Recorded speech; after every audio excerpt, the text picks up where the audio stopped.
C'est qui? C'est le Seigneur Jésus-Christ. Il est l'ami fidèle. Amen. Amen. Oh, surtout sur cette terre, plusieurs relations sont des relations d'intérêt.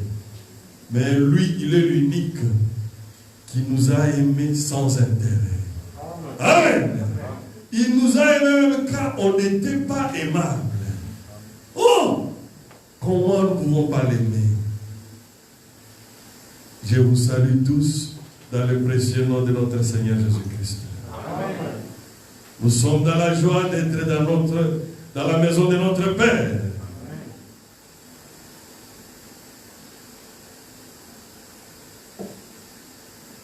Sans tarder, je voudrais que nous puissions nous lever par la grâce de Dieu pour la lecture de la parole. Nous allons lire dans Genèse 25.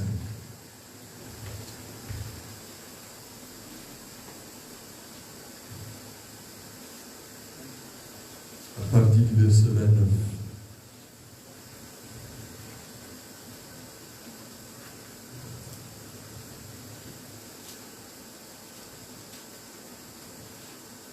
Nous lisons au nom du Seigneur Jésus-Christ. Comme Jacob faisait cuire un potage, Ésaü revint des champs accablé de fatigue. Et Ésaü dit à Jacob, laisse-moi, je t'ai pris manger de ce roux-là, car je suis fatigué. C'est pour cela qu'on a donné à Ésaü le nom d'Édom. Jacob dit, vends-moi aujourd'hui ton droit d'aînesse. Ésaü répondit, voici, je m'en vais mourir. À quoi me sert ses droits d'aînesse.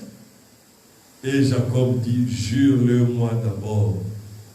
Il le lui jura et il vendit son droit d'aînesse à Jacob.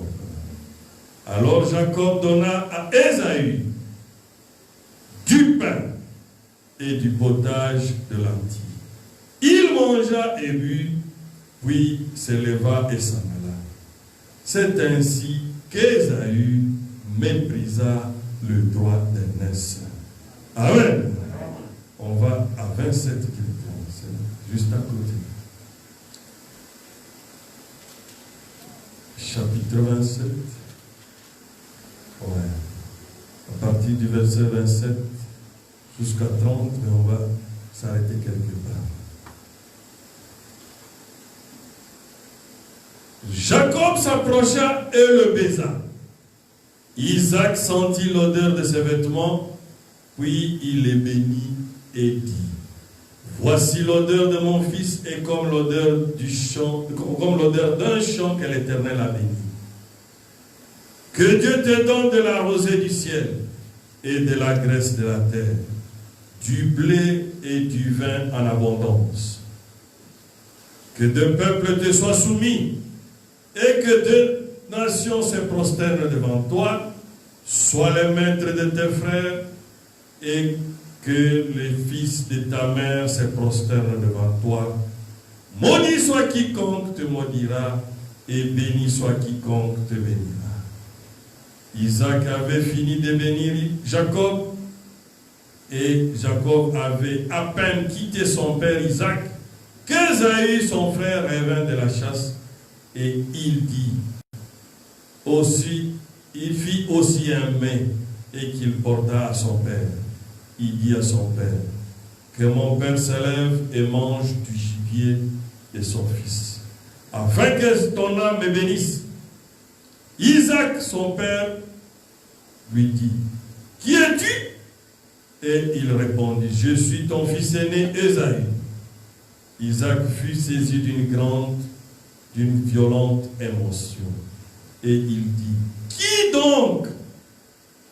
Celui qui a chassé du gibier et me l'a apporté, j'ai mangé tout avant que tu vinsses, et je l'ai béni, aussi sera-t-il béni. Lorsque Ésaü entendit ces paroles de son père, il poussa de forts cris pleins d'amertume et il dit à son père, bénis-moi aussi mon père. Isaac dit, ton frère est venu avec ruse, il a enlevé ta bénédiction. Ésaü dit, est-ce parce qu'on l'a appelé du nom de Jacob qu'il m'a supplanté 2 fois? Il a enlevé mon droit d'aînesse. Voici maintenant qu'il vient d'enlever ma bénédiction. Et il dit, n'as-tu point réservé de bénédiction pour moi? Isaac répondit et dit à Ésaü, voici je l'ai établi ton maître et je lui ai donné tous ses frères pour serviteurs. Je l'ai pourvu du blé et de vin. Que puis-je donc faire pour toi, mon fils? Ésaü dit à son père, n'as-tu que cette seule bénédiction, mon père? Bénis-moi aussi, mon père. Et Ésaü éleva la voix et pleura. Isaac, son père, répondit, lui dit, voici ta demeure sera privée de la graisse de la terre et de la rosée du ciel d'en haut. Tu vivras de ton épée et tu seras servi à ton frère. Mais en errant librement, ça et là, tu briseras son joug de dessus ton cou. Amen. Amen. Prions le Seigneur. Dieu, notre Père Céleste, quelle histoire. Aide-nous, Seigneur, ce matin. Nous voulons comprendre ta volonté parfaite pour nous aussi, Seigneur. C'est pour cela que nous venons dans ta présence, Seigneur. C'est toi qui as dit dans ta parole, avant que ces enfants puissent même être nés, toi, Dieu, tu avais aimé Jacob et tu avais haï Ésaü. Seigneur Jésus, nous sommes là, Père. Parle-moi et parle à chacun de mes frères et à chacune de mes soeurs. pour que nous puissions comprendre l'importance du droit d'aînesse aujourd'hui. Car nous te le demandons au nom du Seigneur et Sauveur Jésus-Christ. Amen. Nous nous assoyons. Notre thème de ce matin, le droit d'aînesse pour aujourd'hui. Amen. Mais le droit d'aînesse, c'est quoi?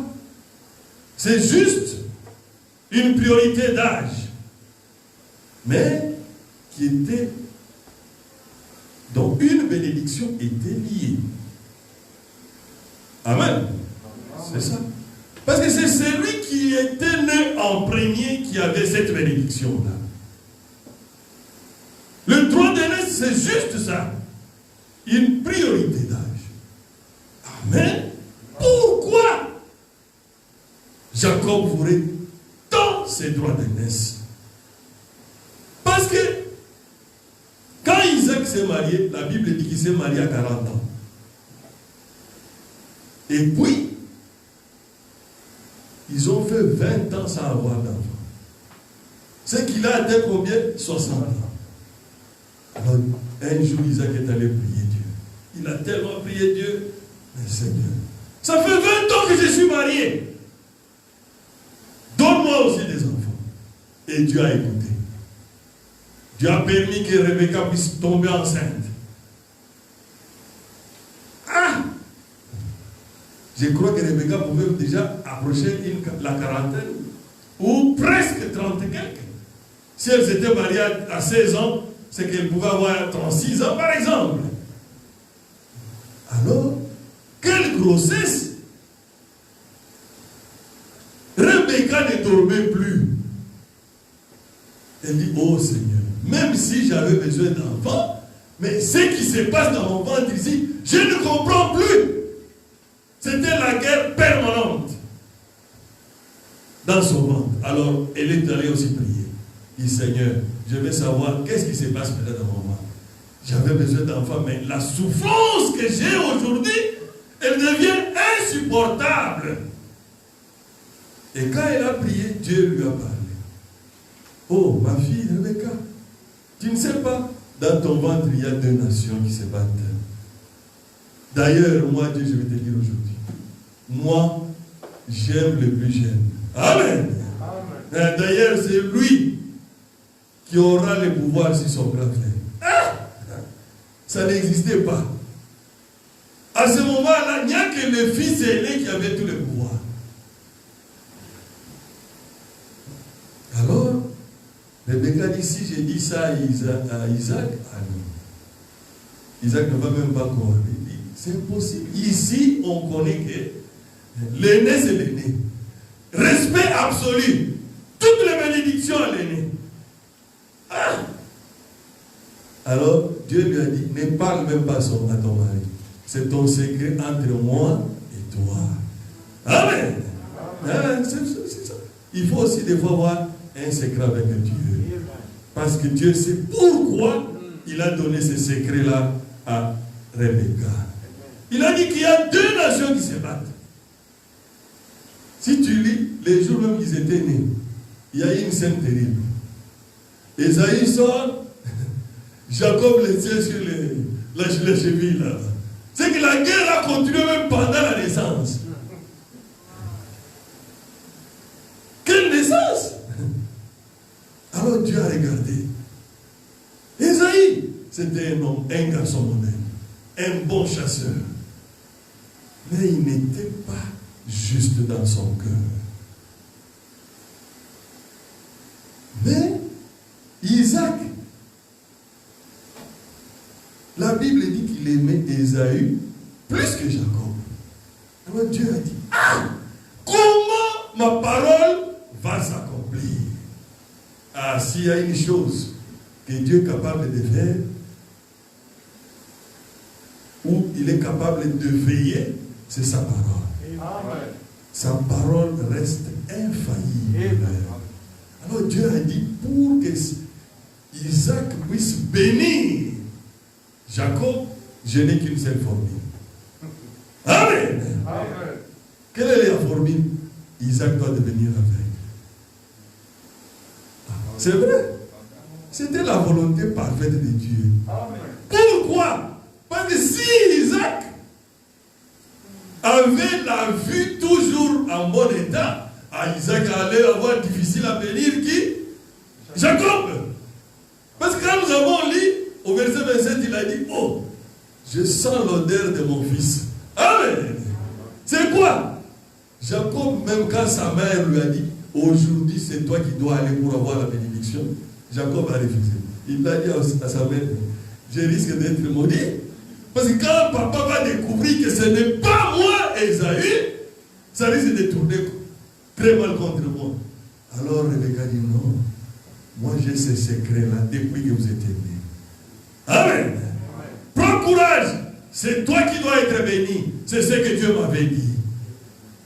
Alors il a pris les habits de son frère Esaü et il s'est présenté devant son père.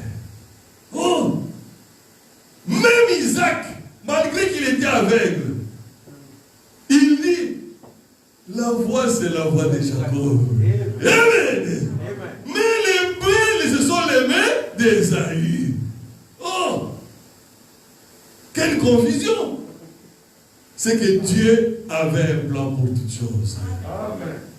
Il ne faut pas toujours se plaindre. Des fois, Dieu fait concourir quelque chose pour notre bien. Amen. Alors, il a béni Jacob. Oh! Quand il a béni Jacob, à peine sorti. Le problème était d'abord réglé quand le jour où il avait vendu son droit d'aînesse. Parce que c'est le jour que tout a commencé. Parce que s'il n'avait pas vendu son droit d'aînesse, en échange de quoi? D'un plat d'haricots. Les lentilles, là, ce sont les haricots. Il était tellement affamé, il a manqué le discernement. Il a pesé. Il n'a pas compris la valeur du droit d'aînesse. Il a dit, oh, ça me sert à quoi? Je risque même de mourir. Et la Bible a dit, quand là nous avons lu au verset 34, qu'il a fait quoi? Tu peux remettre le verset 34? Donc tu ne peux pas. Il a dit, oh, il n'a pas eu. Moi je vais dire ça. Genèse 25, verset 34. Alors Jacob donna à Esaü du pain et du potage. Il mangea et but, puis s'éleva et s'en alla. C'est ainsi qu'Esaü méprisa le droit d'aînesse.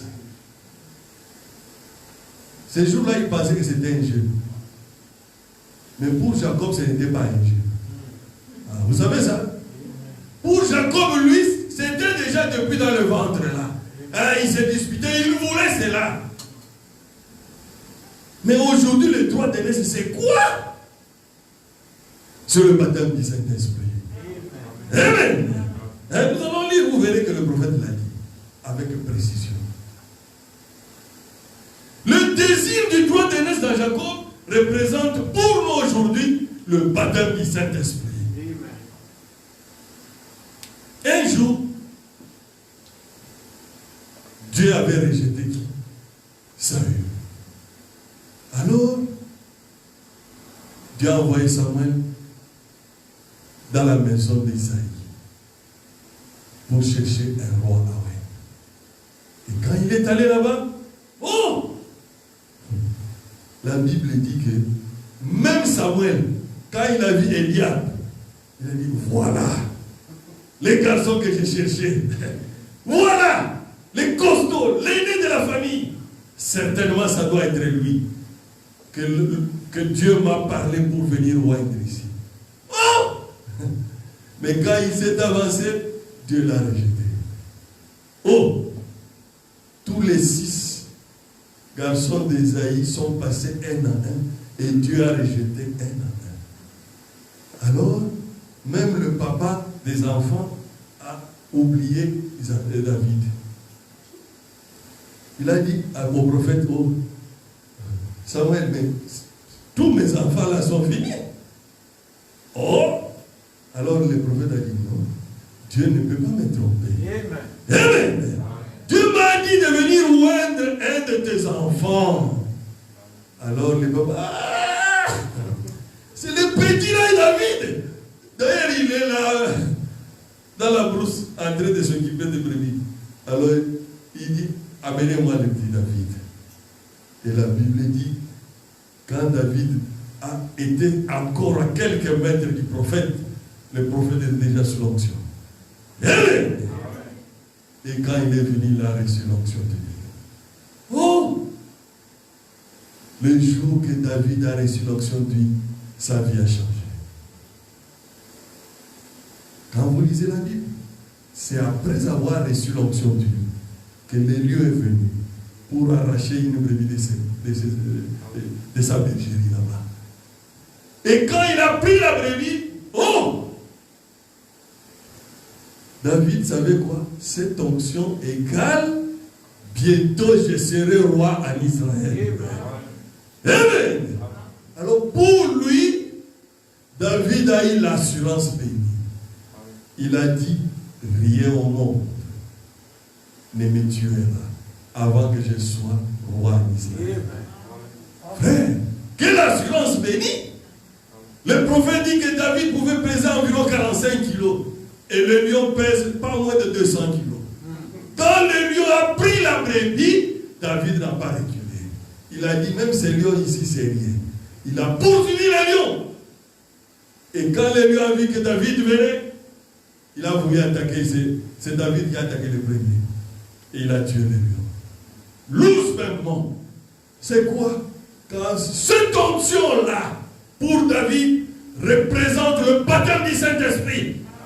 Afin que la pensée de David, tout son être a changé. Il n'avait plus peur de la mort. Il a tué l'ours. Il a tué le lion avec cette onction-là. Amen. Vous voyez ce que c'est l'onction divine est capable de créer dans toi, mon frère. C'est ce qui a fait que ces jours-là, quand son père lui a envoyé de quoi aller déposer la nourriture pour tes grands frères qui sont dans l'armée là-bas. Lui était venu seulement déposer la nourriture. Hein?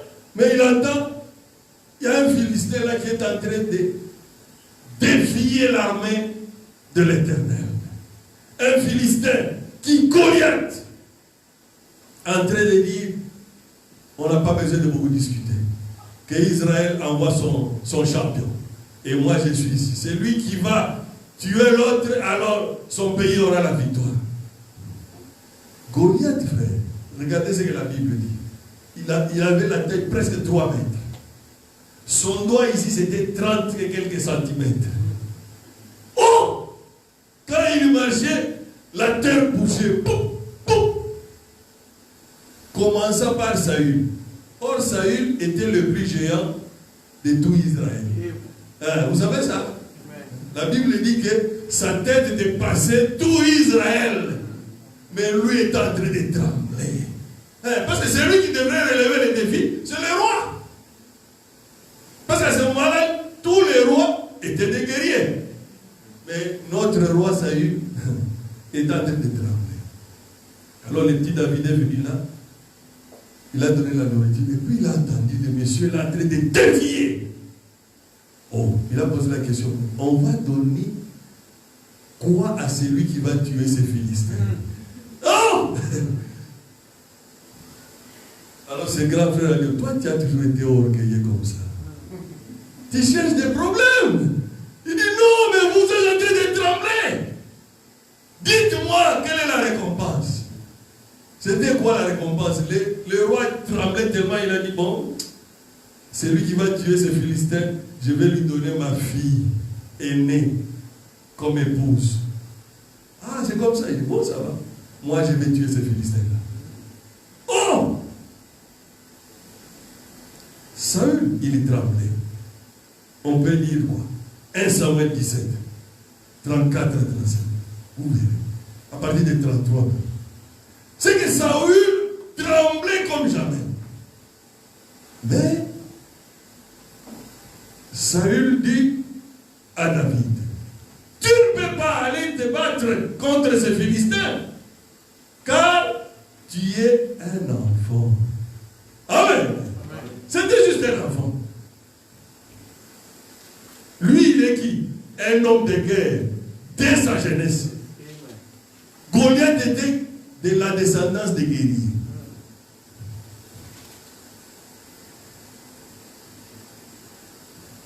David dit à Saül, ton serviteur faisait paître les brebis de son père.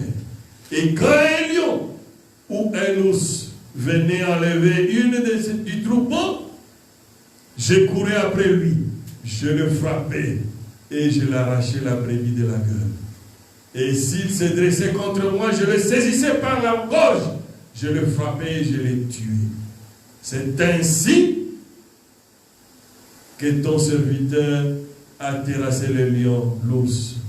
Il en sera du Philistin, de cet incirconcis, comme l'un d'eux, car il a insulté l'armée du Dieu vivant. Oh! Lui-même a commencé. Ah, mais cet enfant a quelque chose de spécial. Comment tout le monde a peur, lui il n'a pas peur. David dit encore, l'Éternel qui m'a délivré de la griffe du lion et de la patte de l'ours me délivrera de la main de cet Philistin. Et Saül dit à David, va, et que l'Éternel soit avec toi. Saül fit mettre ses vêtements à David, et il plaça sur sa tête le casque d'airain et le revêtit d'une. Oui, maintenant, il a commencé à lui donner sa doctrine. Toi, il faut faire ceci. Il faut faire ceci pour gagner. Oh! David, il a essayé. Il a fait le premier pas. Non, ça va pas. Ah! Mais avec les lions là, je n'avais pas besoin de ça. Amen. Amen. Il n'avait pas confiance dans ce que l'autre lui avait donné, le Saül. Il avait confiance dans sa petite fronde. Amen. David saignit l'épée de Saül par-dessus ses habits et il voulut marcher car il n'avait pas encore essayé. Amen. Mais il dit à Saül, je ne puis pas marcher avec cette arme, cette armure-là. Je ne suis pas accoutumé. Il s'en débarrassa. Il prit en main son bâton. Choisit dans les torrents combien? 5 pierres. Amen.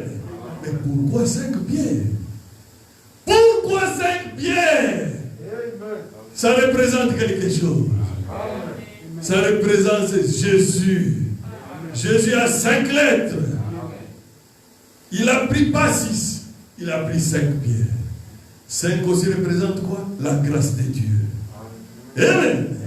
Il a pris 5 pierres polies et il les mis dans sa gibecière. Et berger dans la poche, puise sa fronde dans la main et s'avança contre le Philistin. Et quand il est arrivé devant le Philistin a commencé à lui dire, oh, je vais te tuer et commencer à marcher avec toi au-dessus de ma lance là pour donner la nourriture aux oiseaux. David lui a dit, aujourd'hui, moi je vais te couper la tête. Amen. Aujourd'hui je vais te couper la tête. Aujourd'hui mon frère, quel est ton Goliath? Quel est ton lion? Quel est ton ours qui te dérange beaucoup? Aujourd'hui Dieu te donne le pouvoir de couper la tête de Goliath. Ah! Goliath, quand il a regardé, il pensait que David allait fuir. Non! Quand il a commencé, premier pas devant, David a commencé à courir. Ah! Quel courage! Il a commencé à tourner avec sa lance-pierre là. Oh. Ça n'a pas suffi. Il ne fallait même pas 2. Une seule pierre a suffi. La première lettre de J. Oh! Quand il a lancé, c'est le doigt de Dieu qui a pris la pierre. Le doigt de Dieu cherchait là où il y a la faiblesse. Amen. Il était tellement barricadé de beaucoup de métal sur son corps. Mais qui peut se cacher devant Dieu? Qui peut se cacher devant Dieu? Ne regarde pas la force de la montagne. Non! Tu es plus que capable. Ne regarde pas la grandeur de ton problème. Dieu est plus grand que ton problème. Et la pierre a traversé là où il y avait une brèche. Paf! Et le grand monument Goliath s'est écroulé. Amen. Et quand tout Israël et tous les Philistins, parce que c'était comme devant un stade, c'est que Israël était sur une montagne et les Philistins étaient aussi sur une montagne. La bataille se faisait dans une vallée. Oh! Quand les Philistins ont vu, quoi? C'est un enfant qui a tué leur champion. Ils ont compris, ah, c'est fini. Les pieds maintenant doivent être beaucoup là. Allez! Maintenant, Israël a eu le courage. Quand ils ont vu David terrasser Goliath, Israël a eu le courage. Oh, tu es dans notre camp. Amen! Amen. Voilà ce que l'onction est capable de faire sur nous. Le baptême du Saint-Esprit. L'onction que David avait reçue avait changé totalement sa vie. A communiqué à lui une vie de Dieu. Il ne pouvait plus avoir peur de la mort. Et quand tu n'as pas peur de la mort, toi tu as la victoire sur la mort. Amen. Amen. Oh! Parce que David savait une chose. Le prophète Samuel est venu me chercher là chez nous. Quand il était en train de me oindre, il a dit, je te oins comme roi en Israël. Amen. Je te oins comme roi en Israël. Ah, les problèmes étaient réglés. Pour lui, il n'y a rien qui pouvait le tuer. Même quand Saül a décidé de tuer David, il était incapable de tuer David. Amen. Frère, lis là, tu verras. Un jour, lis un peu ce que c'est que David a eu. Saül le cherchait chaque jour pour le tuer. Mais Dieu a disposé 2 fois de la vie de Saül dans les mains de David. Quand David était caché dans la grotte là, Dieu a créé la diarrhée dans le roi Saül. Et il était obligé d'entrer dans la même grotte là pour aller se soulager. Oh, c'est là où David était. Les gardes-corps de David ont dit, bon, voici l'occasion pour devenir roi aujourd'hui. C'est notre ennemi, tu le tues seulement. Et puis c'est fini. David a dit non. Je ne peux pas mettre ma main sur un roi de l'Éternel. Amen. Amen. Oh, moi je crois que David est plus chrétien que beaucoup d'entre nous aujourd'hui. Dieu a disposé 2 fois de son ennemi entre ses mains. Il a fait quoi?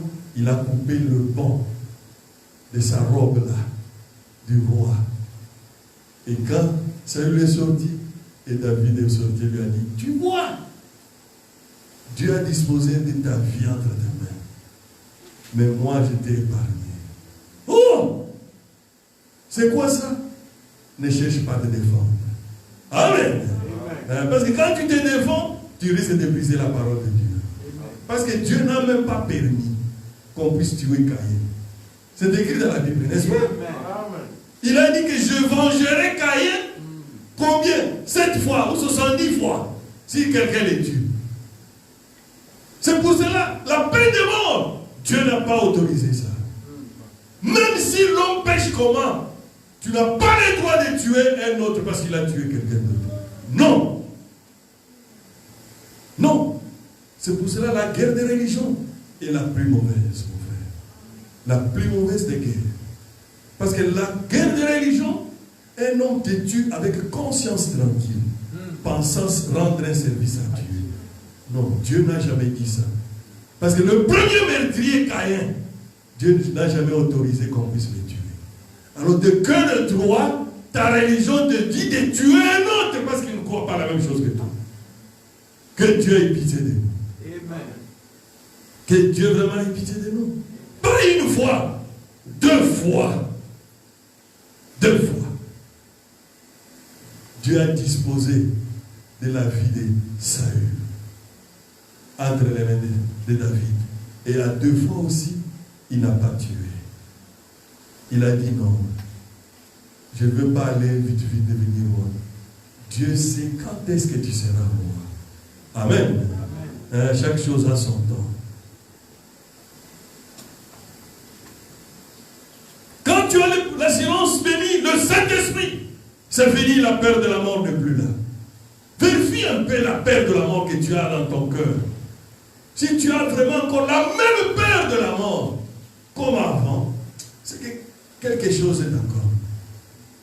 Un chrétien, quand il a déjà le Saint-Esprit, il n'a plus la même peur de la mort comme avant. Il sait que si ça vient, si c'est le temps de Dieu, je dois m'endormir dans les bras d'Abraham. Les droits d'aînesse aujourd'hui, c'est le baptême du Saint-Esprit. Je vais lire ça.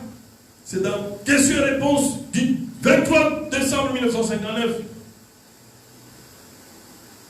Prêchez à Jefferson.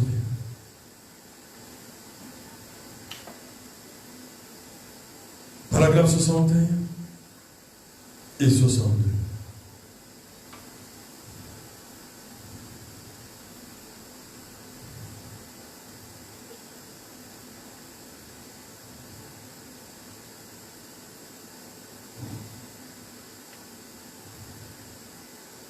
Maintenant, observez ce qu'il a fait. Ce que cet homme a fait, Ésaü, allait s'efforçant à s'occuper de son pauvre vieux papa aveugle.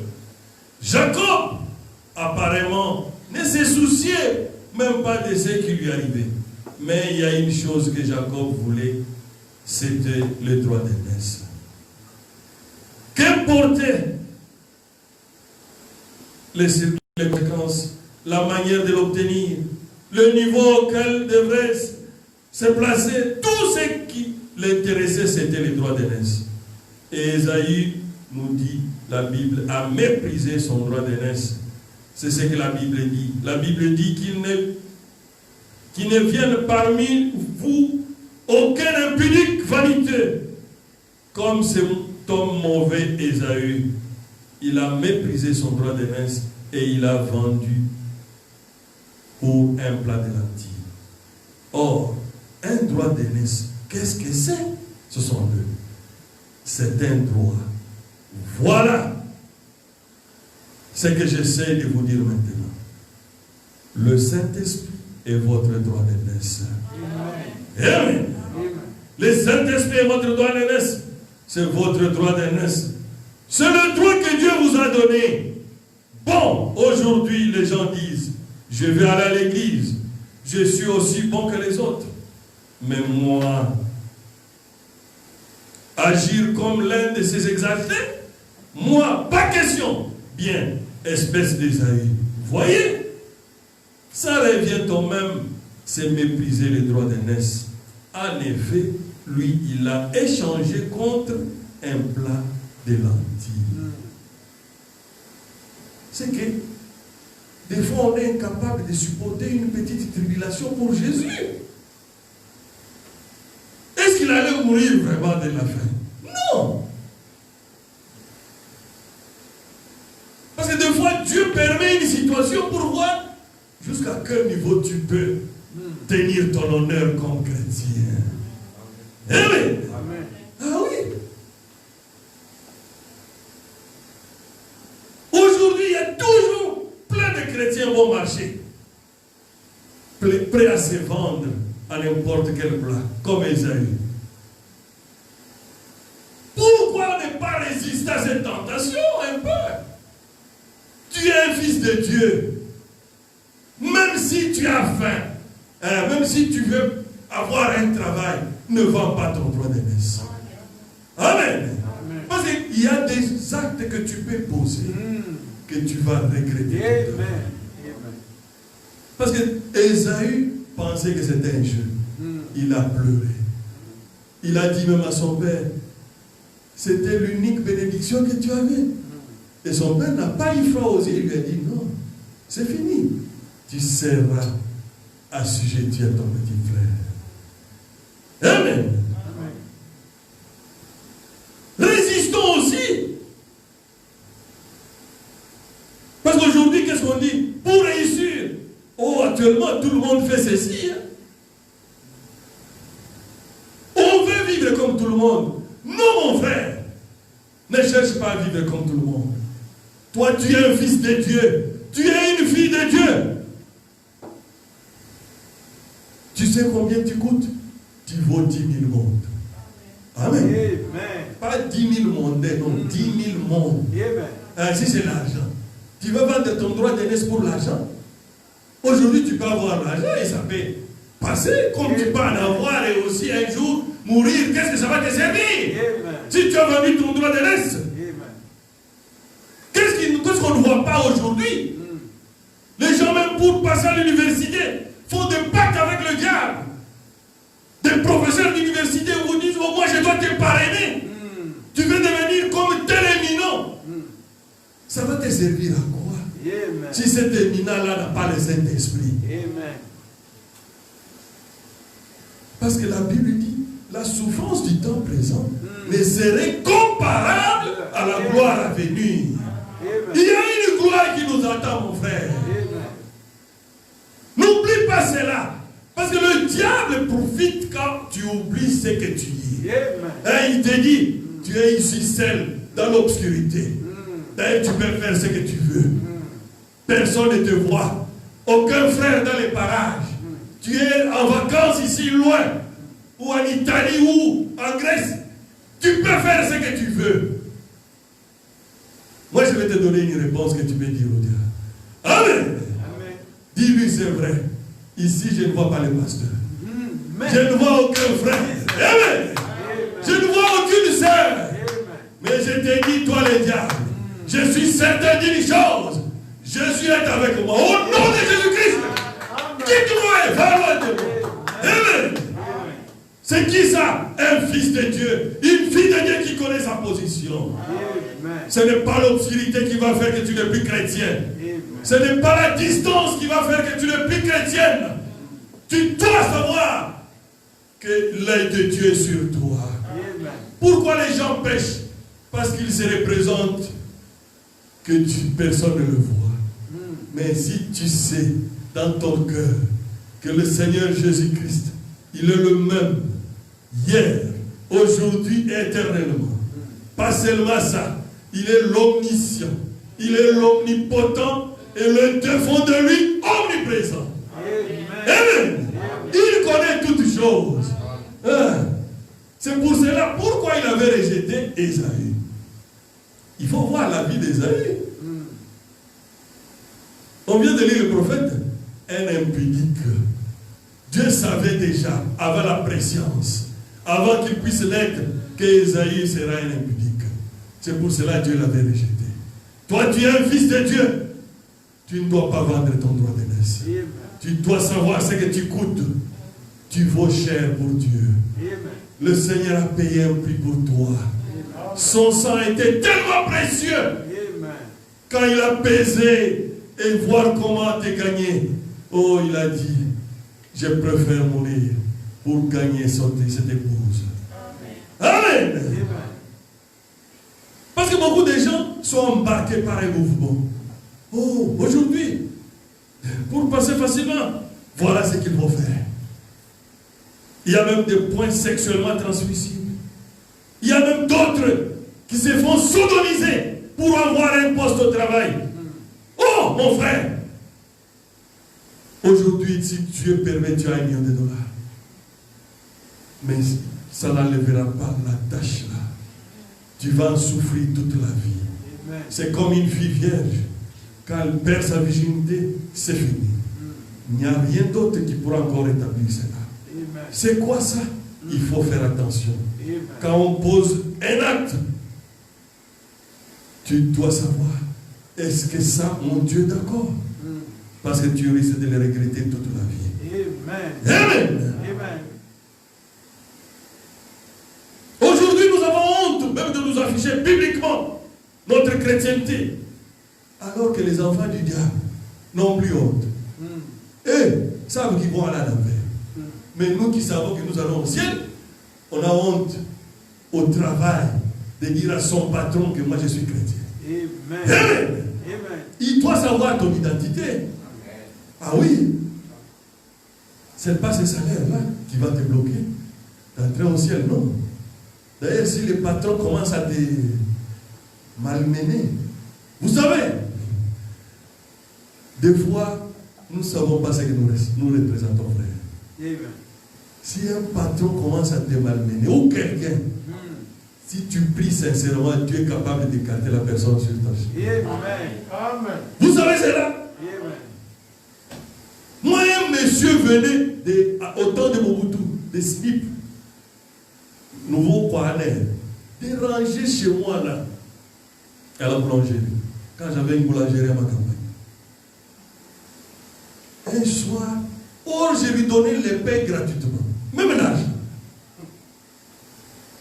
Un soir, il a giflé un frère. Ça m'a fait mal. Pour rien, frère.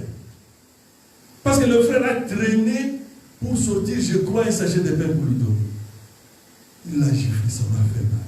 On a dit, oh Seigneur, comment cet homme qui vient nous déranger, nous, c'est nous qui lui donnons, même les pains qu'il part manger chez lui à la maison. Il peut gifler un frère en Christ qui travaille chez moi. Seigneur, je te demande que tu puisses faire que ces messieurs puissent nous oublier. Et qu'on ne puisse même plus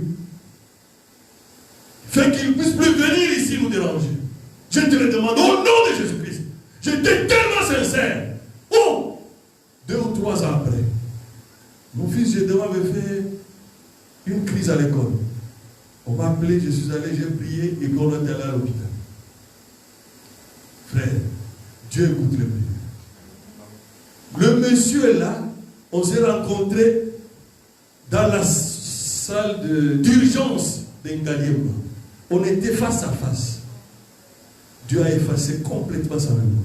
Il était incapable même de me reconnaître. Mais moi, je le reconnaissais. C'est qu'il était là pour un autre cas d'un Libanais qui avait cogné une autre maman. Moi, j'ai dit, oh Dieu, merci Seigneur. Dieu est capable d'écarter même ce chef-là qui te dérange au travail. Ah, nous sommes des fils et des filles de Dieu. Il n'y a rien qui est impossible à nous. Quand nous sommes dans le droit et que tu sens que quelque chose ne marche plus, prie, Dieu viendra et tu verras ce qu'il fera. On parlait avec lui, il commençait même à m'expliquer. Mais il ne me reconnaissait plus, moi je le reconnaissais. Mais depuis ce jour-là, il n'a plus mis les pieds là-dedans. Il m'a dit, oh Seigneur, aie pitié de nous.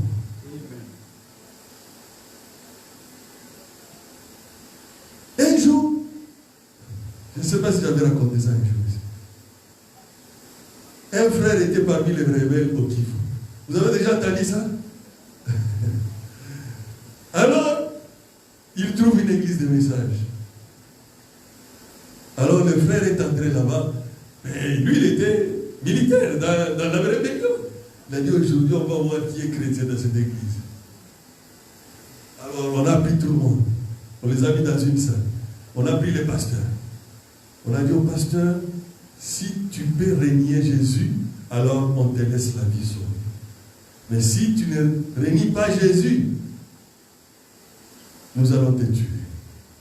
Le pasteur leur a dit, ne perdez même pas votre temps. Commencez déjà à me tuer. Parce que je ne régnerai pas Jésus. Amen. Amen. Oh! Ils ont insisté, il n'y a pas de problème. Savez-vous quoi de mourir? Si les saints, les grands saints ont donné leur vie à Christ, ça ne coûte rien. Alors on l'a fait passer dans une autre chambre. Après on a appelé un autre frère qui jouait le rôle d'un diacre. Qu'est-ce qu'ils ont fait avant? Ils ont pris une chèvre là, on a égorgé là où ils étaient là. Les sangs vraiment étaient partout là. Alors on a fait entrer les diacres là. Bon, tu vois le sang là, c'est votre pasteur. Ici nous voulons seulement, c'est lui qui, si tu réunis Jésus, on te laisse la vie sauve. Mais si tu ne réunis pas Jésus-Christ, on va découper la tête comme on vient découper la tête de votre pasteur. Tu vois le sang là, c'est le sang de votre pasteur. Ah! Le frère là dit, on m'avait seulement dit de venir. Hein? On m'avait seulement dit de venir. Moi, non, aujourd'hui, non. Je préfère régner Jésus. Que Dieu ait pitié. Que Dieu ait pitié. On a fait passer des gens comme ça. Et à la fin, il n'y avait qu'une sœur. Et le pasteur. Et les frères l'ont dit. Pasteur, tu n'as qu'une seule brebis dans cette église. Amen. Ne vendez pas votre droit d'aînesse.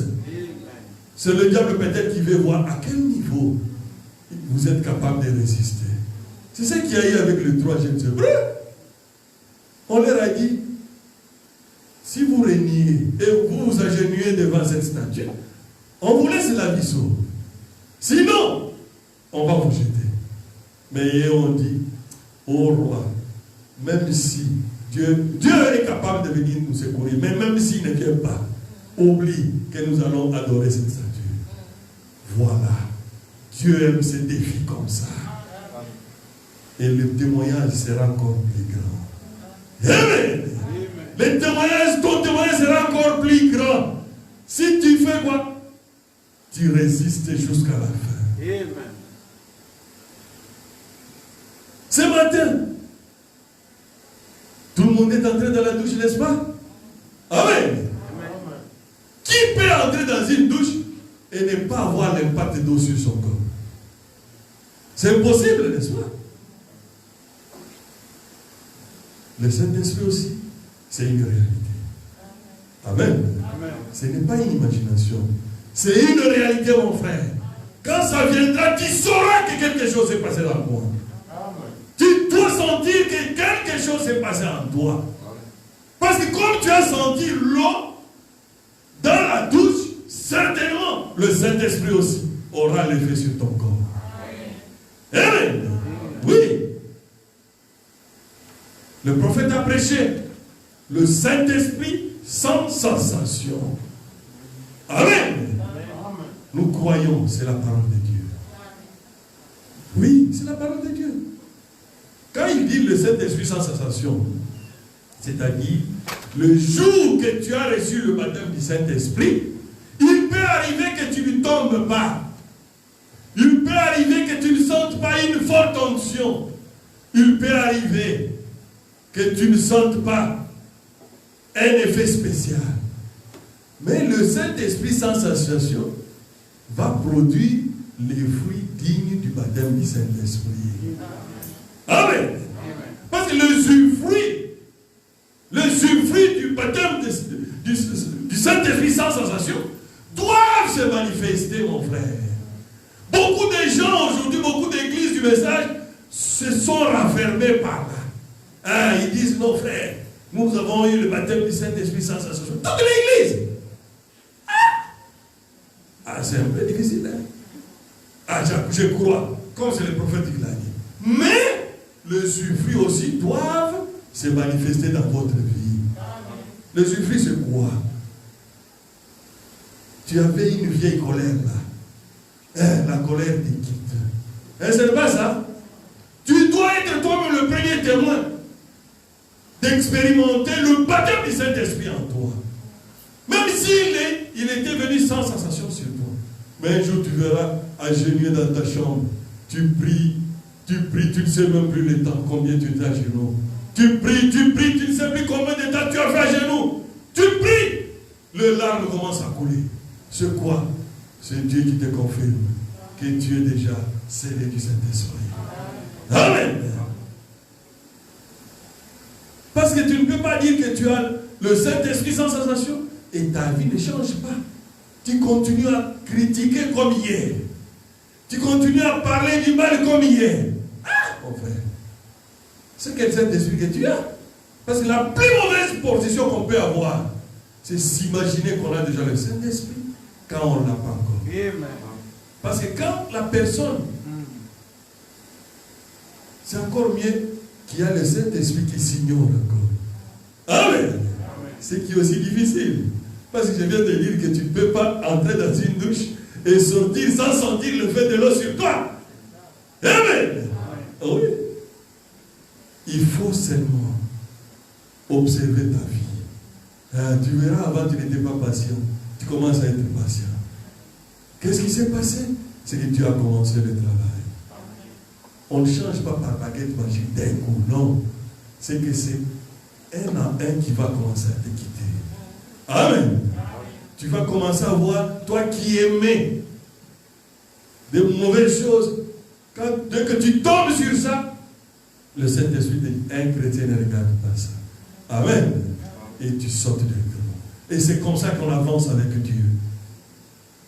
Les droits de l'Est aujourd'hui, c'est le baptême du Saint-Esprit qui nous positionne dans la race de Dieu, dont la nature est en train d'attendre. Oh, quoi? La manifestation des fils et des filles de Dieu. Les arbres, quand on les coupe, quand ils te voient, toi, rempli du Saint-Esprit en train de passer sur la route, ils disent, oh, quand est-ce qu'ils vont comprendre que le moment est arrivé pour notre délivrance? Amen. J'ai suivi une émission prouvant, les scientifiques ont prouvé que les arbres pleurent quand on les coupe. Moi je dis que c'est que la parole de Dieu est l'unique vérité. Amen. Amen. Amen. Parce que comme nous, on n'a pas cette capacité-là d'écouter quand l'arbre pleure. Mais la nature a prouvé que quand on les coupe, les arbres même souffrent. C'est quoi ça? Parce que le péché était entré. Dieu a besoin de quoi? D'adopter chacun de nous. C'est ça le but de ce message. Ce n'est pas le but de mémoriser la vie d'un frère. Amen. Ou de mémoriser la vie des hommes de la Bible. C'est bon de mémoriser ça. Mais ce n'est pas ça le but du message. Amen. C'est la vie de Christ qui doit entrer en toi. Si on avait encore le moment d'écrire la Bible, qu'on écrive aussi ta vie dans la Bible. Amen. C'est ça. Parce que les gens là, nous avons lu la semaine passée qu'Élie était un homme de la même nature que nous. Amen. C'est la Bible qui le dit.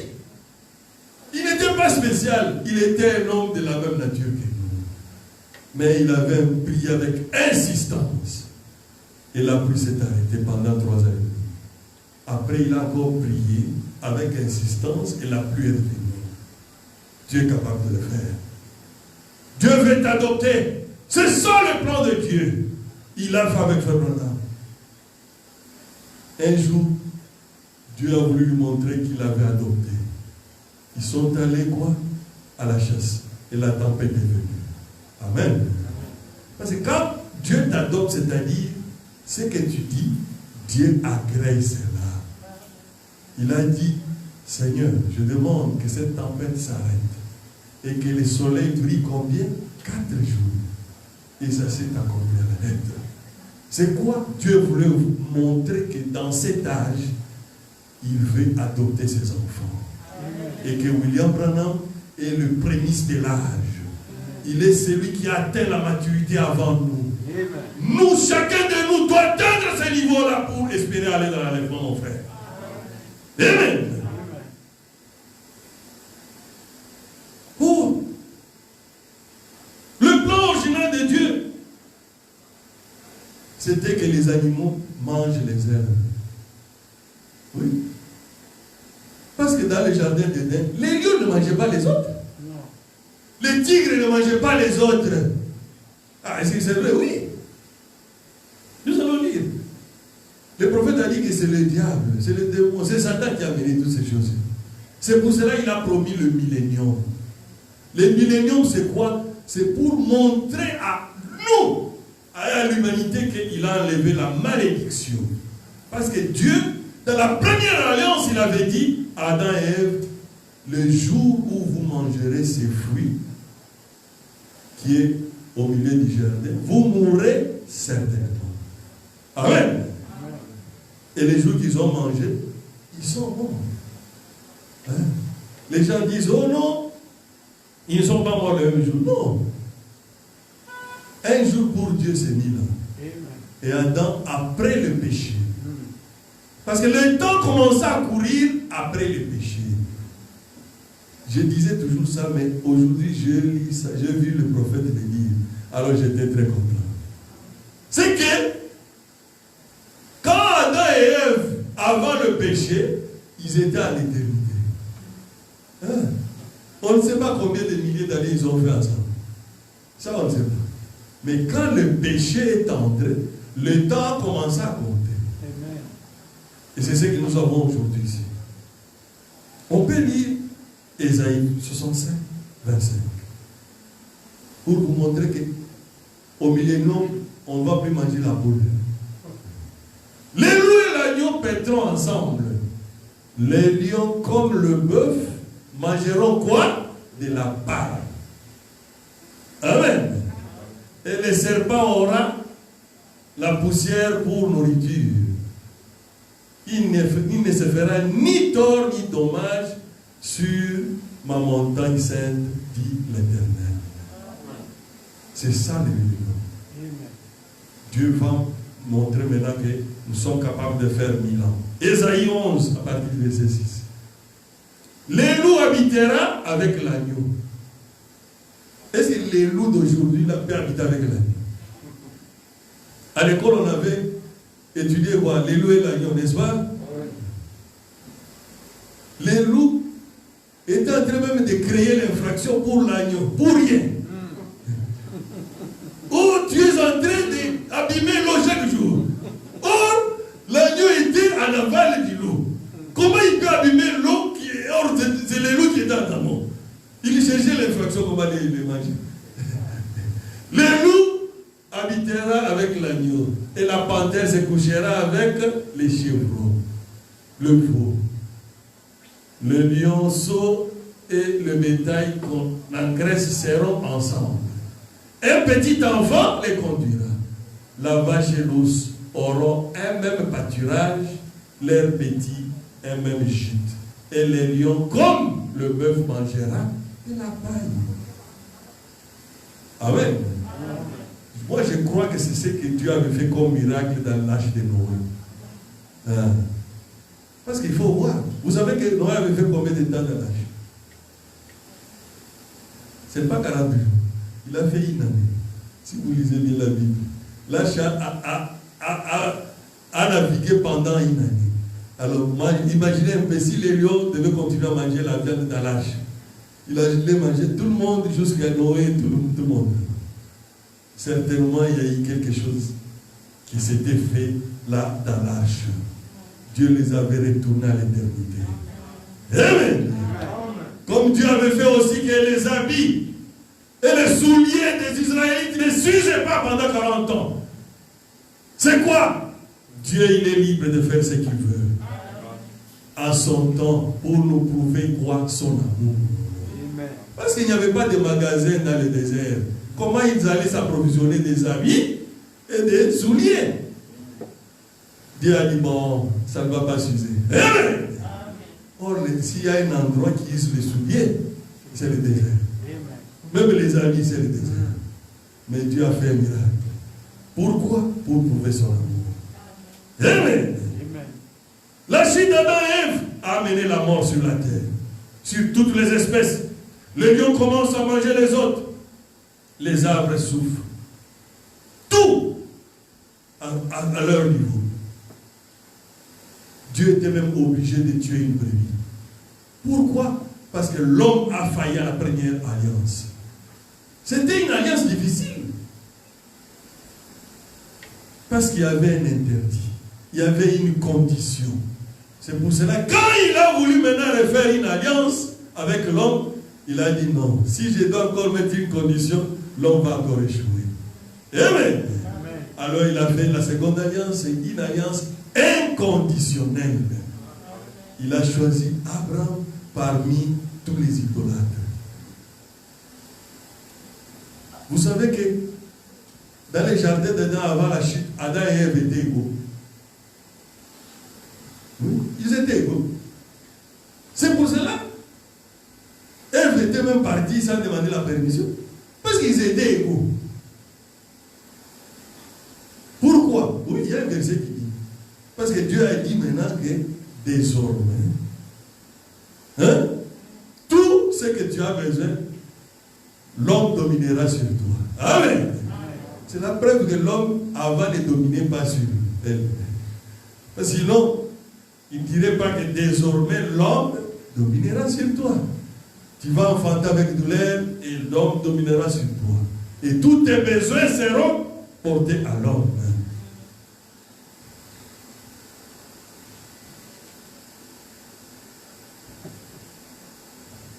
Oh, que Dieu nous aide. Ils sont tombés et ils ont propagé la mort à tous les niveaux. Est-ce que c'est vrai? Oui. Nous allons lire ça dans la brèche.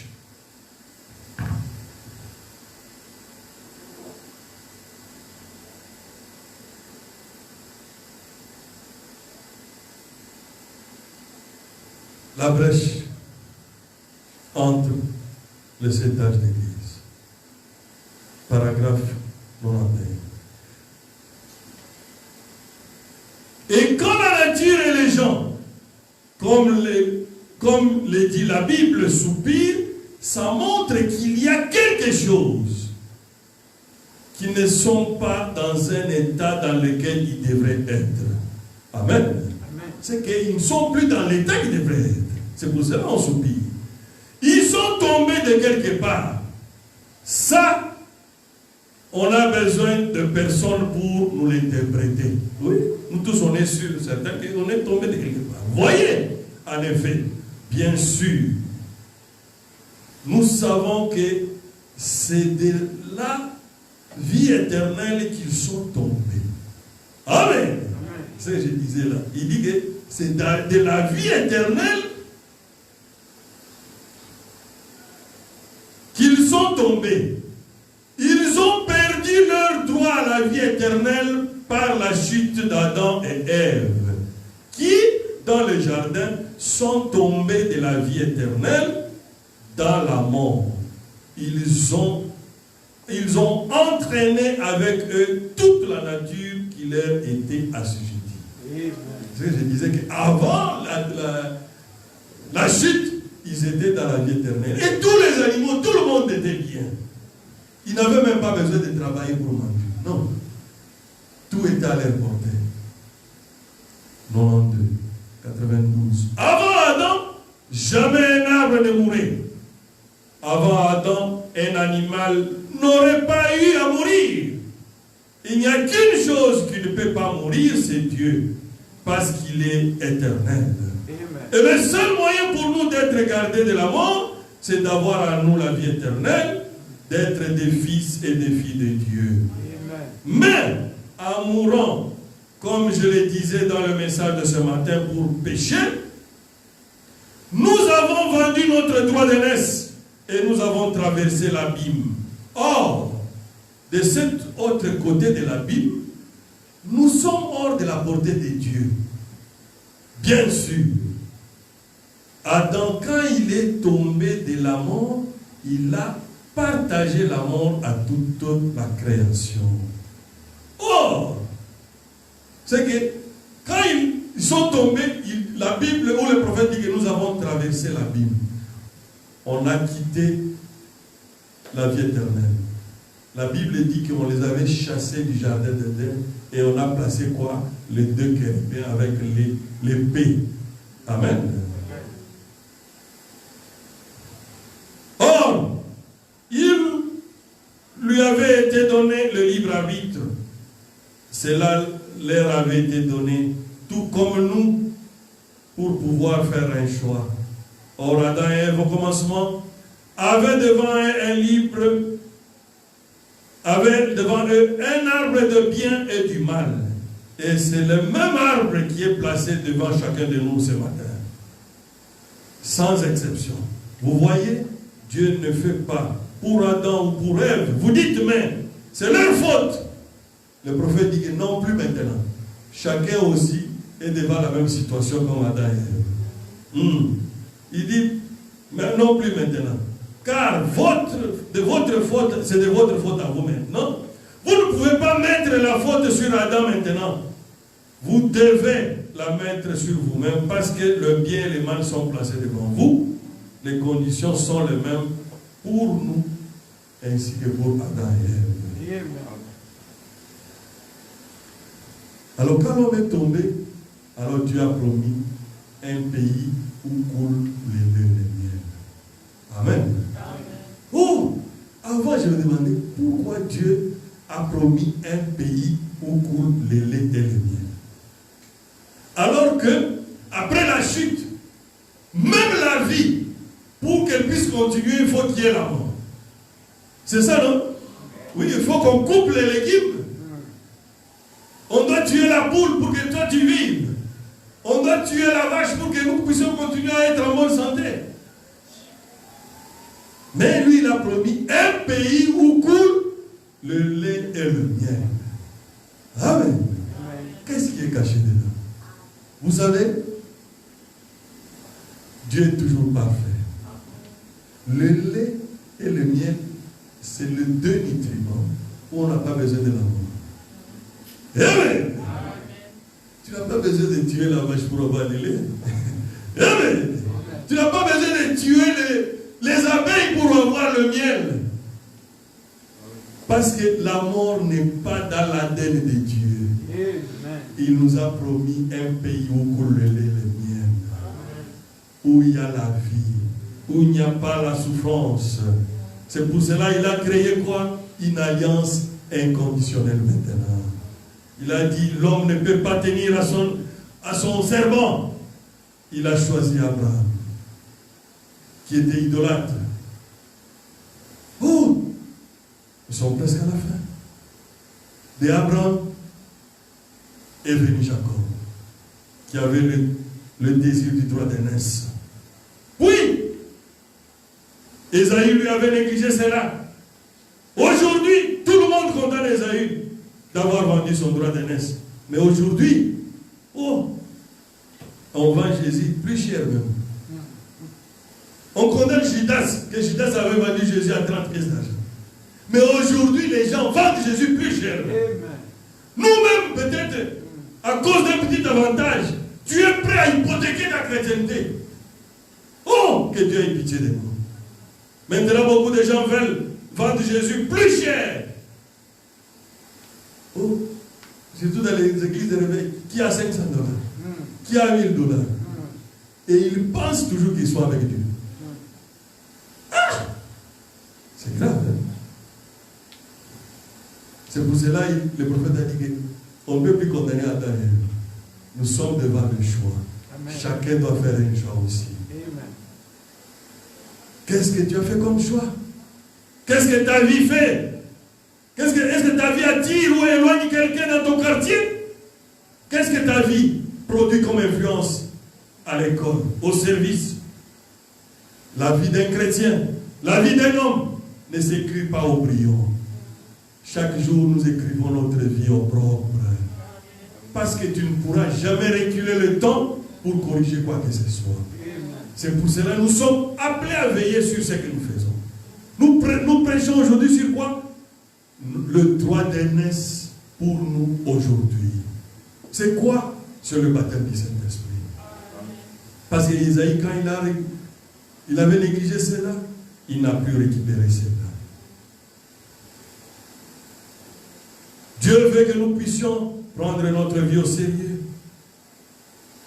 Pas vendre notre droit d'aînesse à cause d'un petit diplôme ou d'un poste de travail. Non! Ça te servira à quoi? Si ce n'est qu'un petit plaisir qui n'est même pas un vrai plaisir. Aujourd'hui, même les gens qui ont des millions là, si tu lui demandes, il te dira qu'avant même qu'il soit millionnaire, il dormait bien. Depuis qu'il a eu les millions, c'est fini.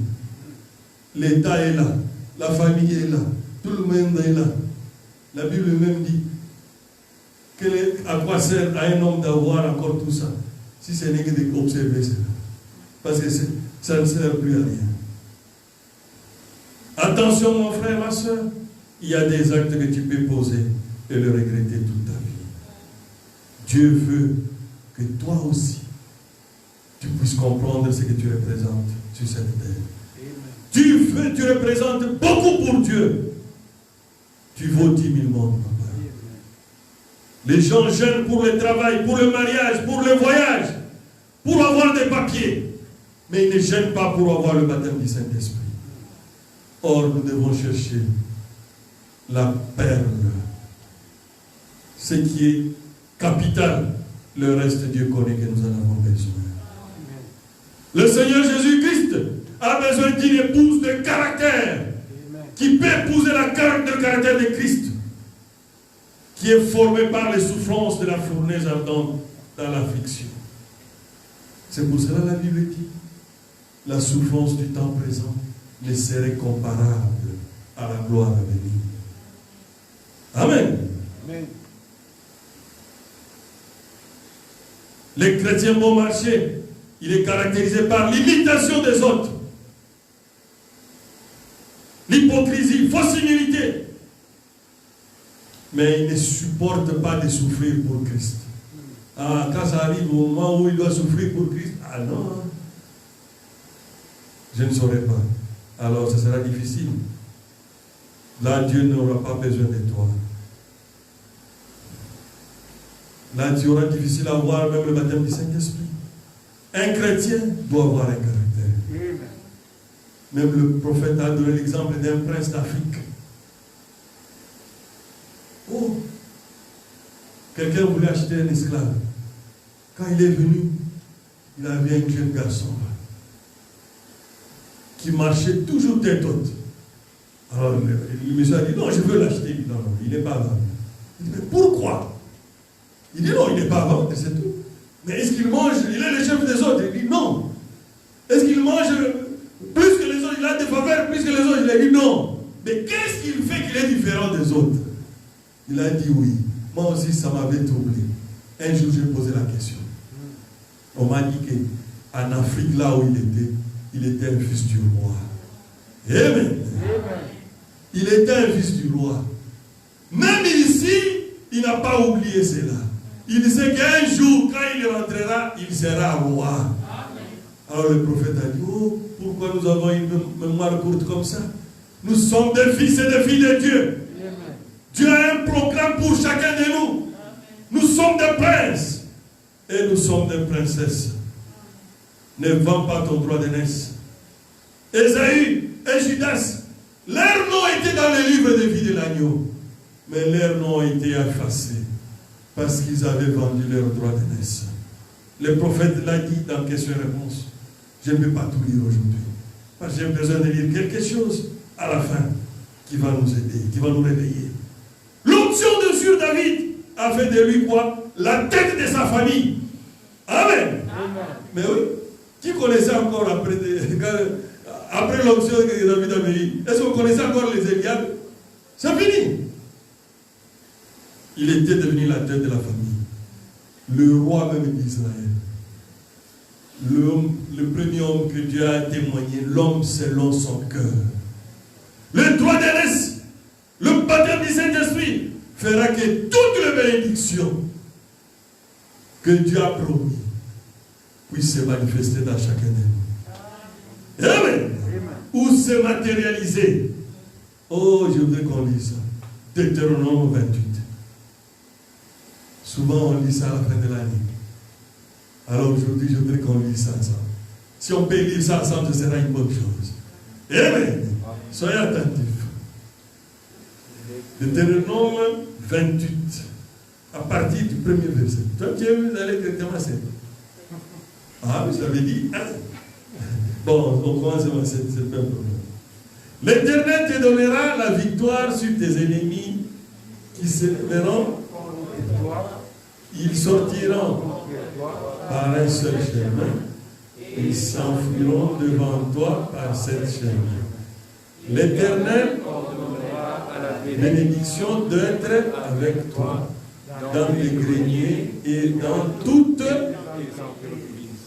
Il te bénira dans la vie et l'Éternel ton Dieu te donnera.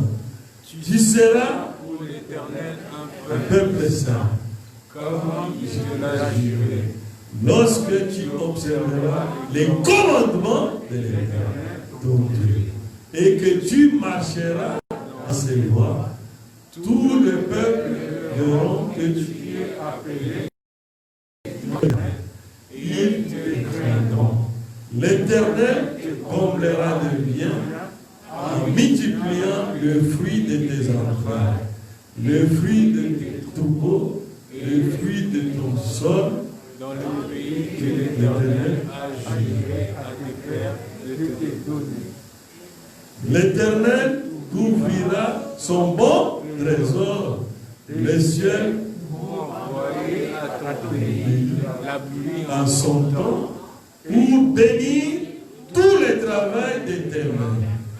Tu prêteras à beaucoup de nations et tu n'en prêteras point. L'Éternel fera de toi la tête et non, tu seras en haut et tu ne seras jamais en bas. Lorsque tu obéiras au commandement de l'Éternel ton Dieu, que je t'ai prescrit aujourd'hui, lorsque tu les observeras et les mettras en pratique, et que tu ne te détourneras ni à droite ni à gauche de tous les commandements que je te donne. Vous allez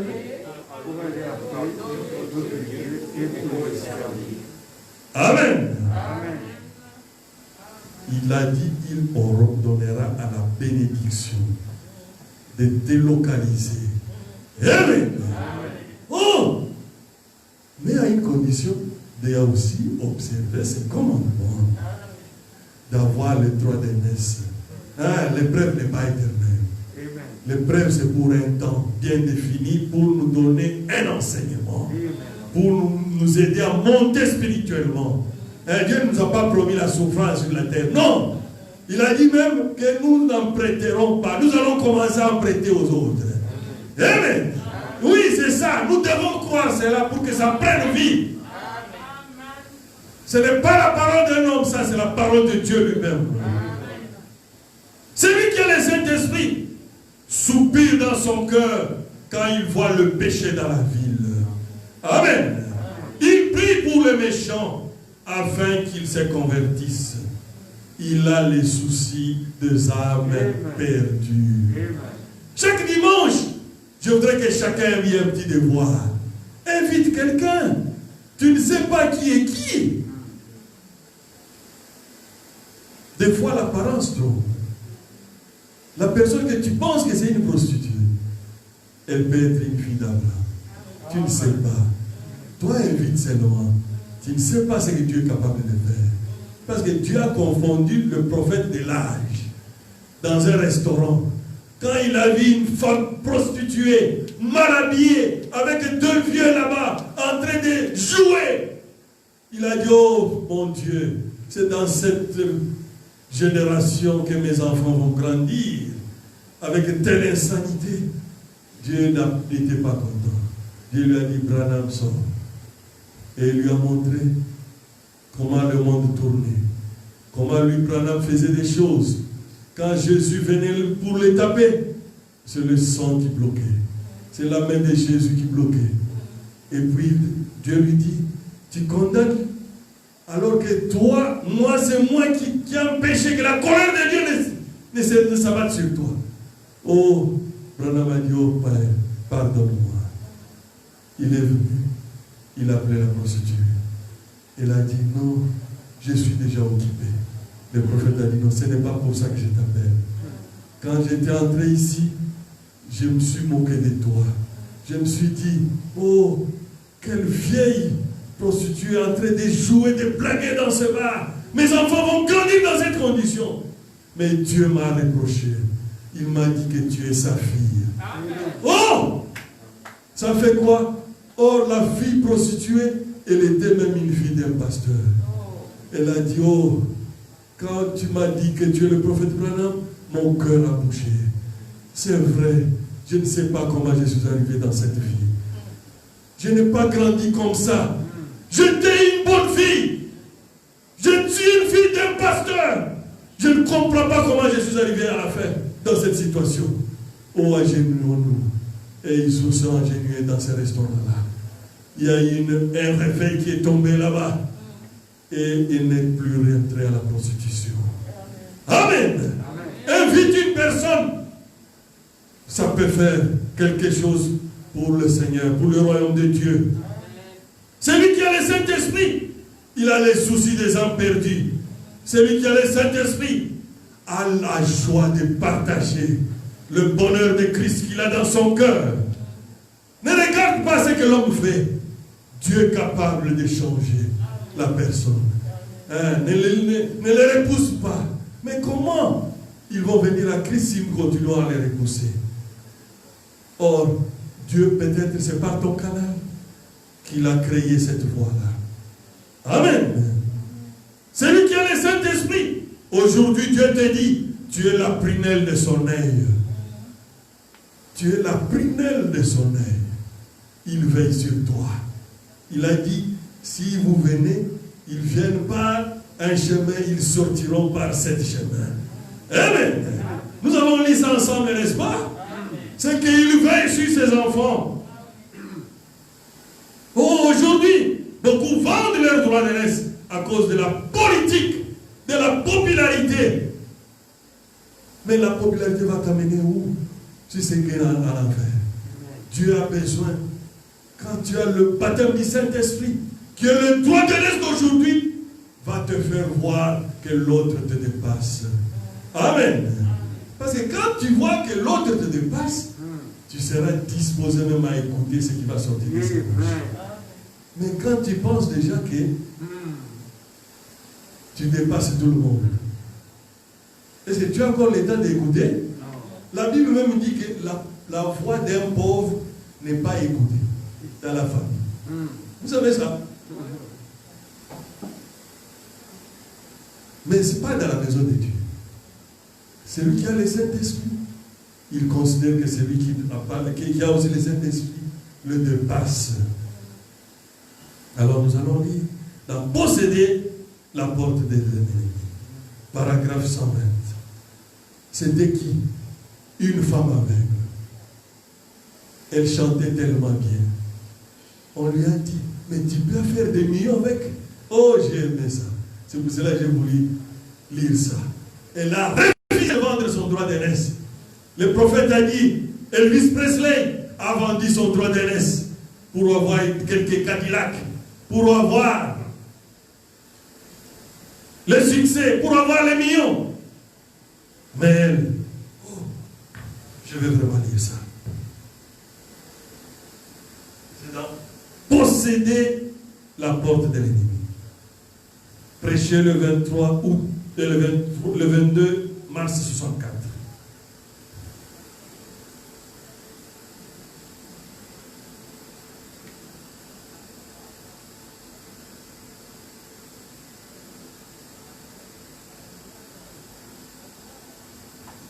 Posséder la porte de l'ennemi. Une fois l'aveugle Fanny Crosby, on lui a dit, oh, qu'est-ce que ça représente pour vous?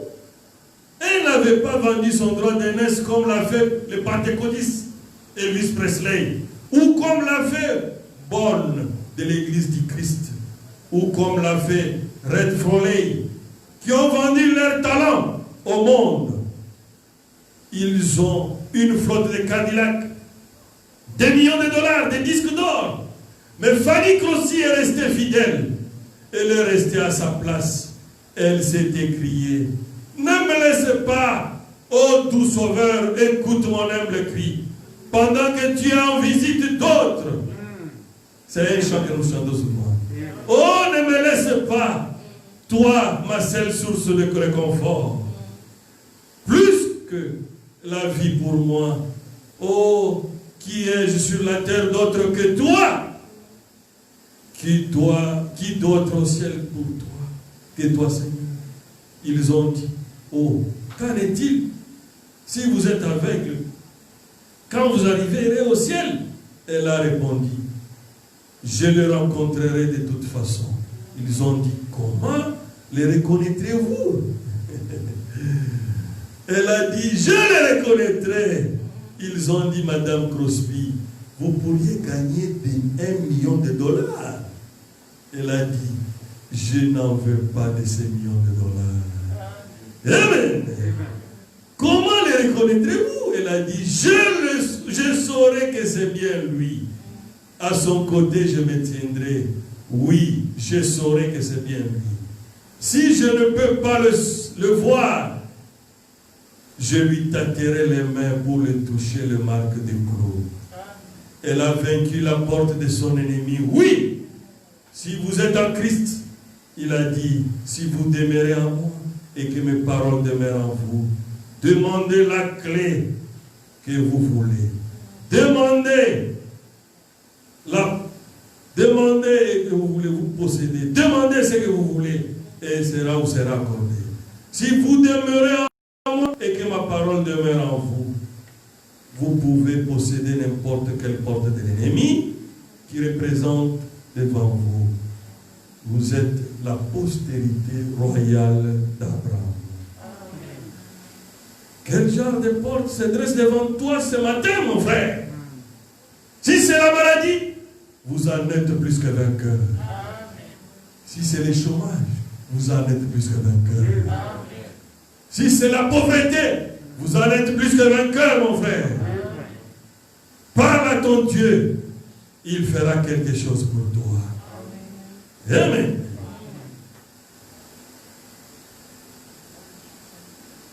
L'influence des notes, et on termine là-bas. Oh! Paragraphe 88.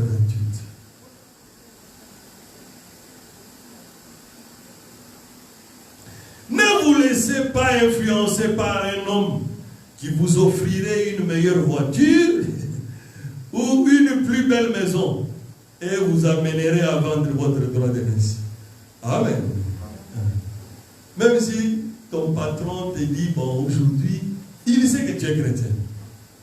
Il va créer une fête là pour t'obliger à prendre aussi l'alcool. Oh, une fois c'est rien là. Ah! Dis-lui, patron, je t'aime beaucoup.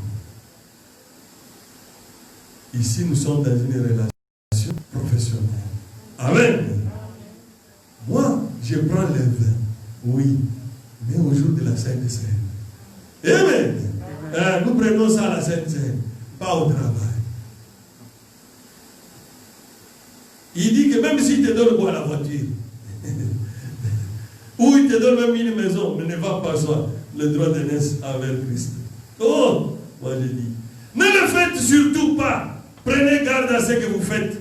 Suivez toujours celui qui est influencé et soutenu par Dieu. Donc vous savez que Dieu est avec lui. Ne suivez pas la mauvaise influence. Oui, très bien, n'essayez pas de prendre la place d'un autre. La vision au temple. Il vit Dieu assis sur un trône très élevé.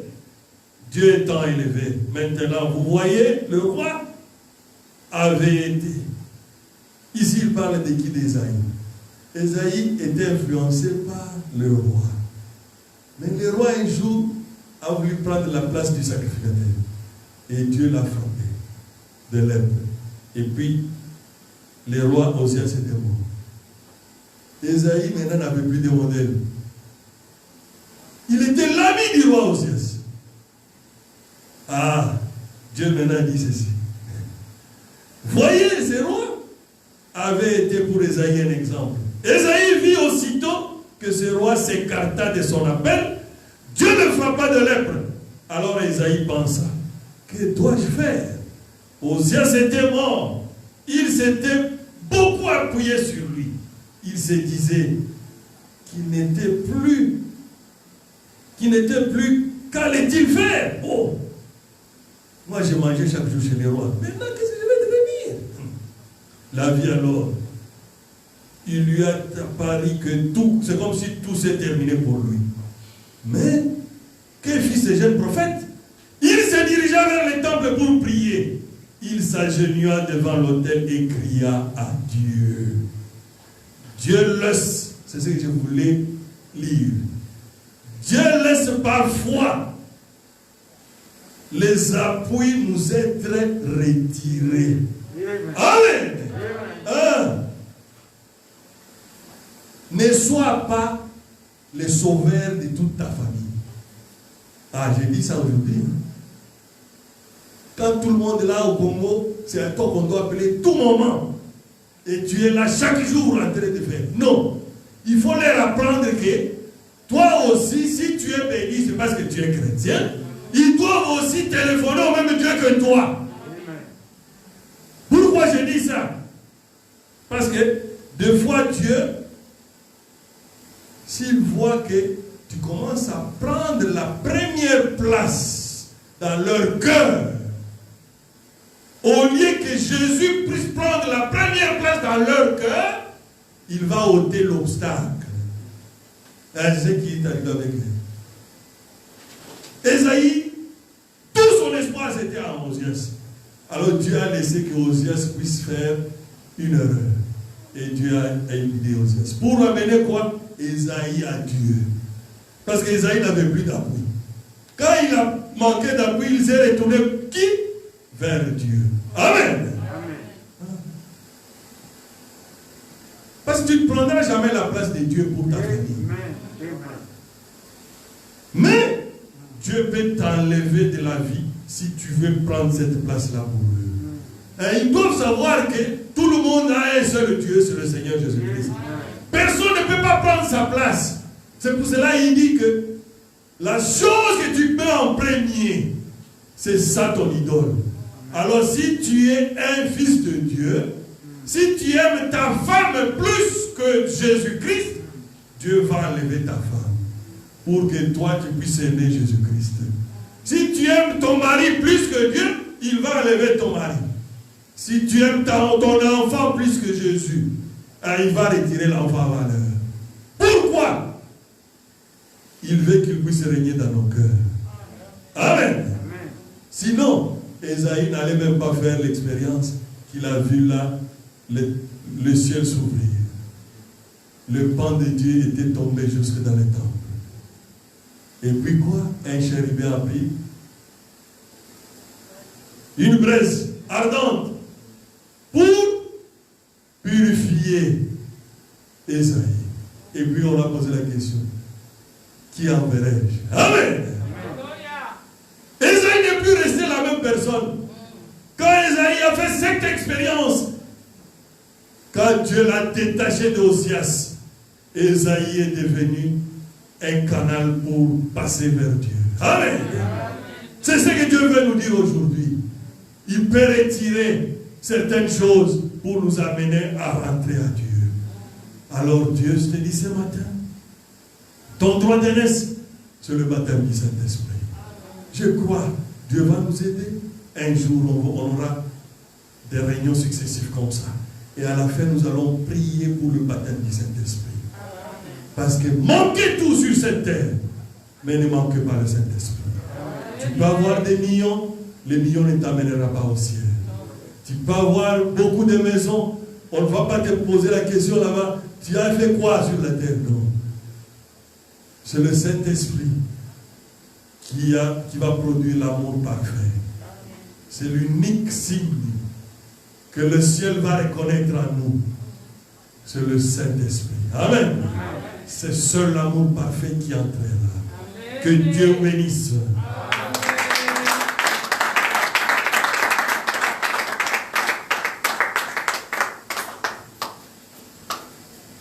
Qui connaît la chanson qu'on a lue là de la sœur? Ne m'oublie pas au doux sauveur. Est-ce qu'on peut chanter ça? Hein?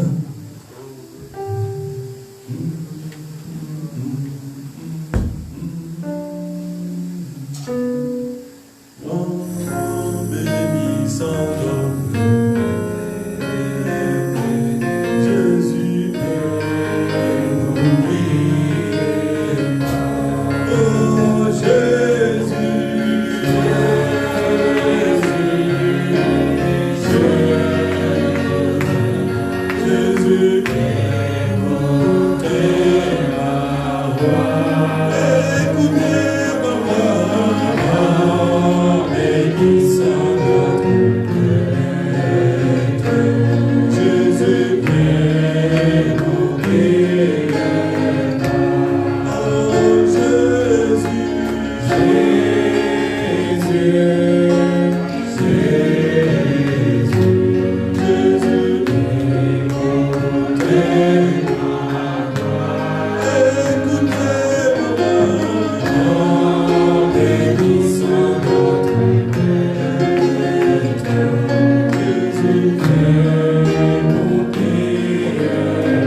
prophète a déchiré le chèque d'1 million, 1,5 million.